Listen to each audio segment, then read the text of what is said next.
যার মাধ্যমে মানুষের মনে অহংকারের জন্ম হয়।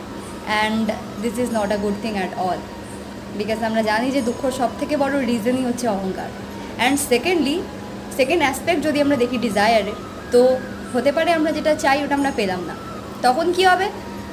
কী আর হবে, যেটা হয় তখন আমাদের ওই জিনিসটা পাওয়ার প্রতি ইচ্ছা আরও বেড়ে যাবে। হ্যাভ ইউ এভার সিন যে একটা বাচ্চা মার্কেটে কোথাও ওর মায়ের সাথে বেরিয়েছে এবং কোনো একটা সার্টেন জিনিস চাইছে, সাপোজ কোনো একটা খেলনা, আর সেই খেলনাটা পাওয়ার জন্য সে বেচারা লুটিয়ে পড়েছে মাটিতে আর কাঁদতে লেগে গেছে, পুরো মার্কেটের সবার নজর একমাত্র ওই বাচ্চাটার দিকে আর ওর মায়ের দিকে, যে ভাই চাইছে বেচারাকে দিয়ে দে ভাই, বেচারা এবার মাটিতে লুটিয়ে পড়ছে, বেচারা এবার মাটিতে গড়াগড়ি খাবে।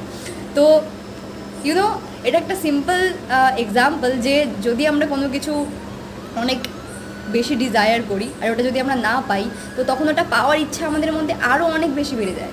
আমাদের মনে হয় যে ওটা আমাদের পেতেই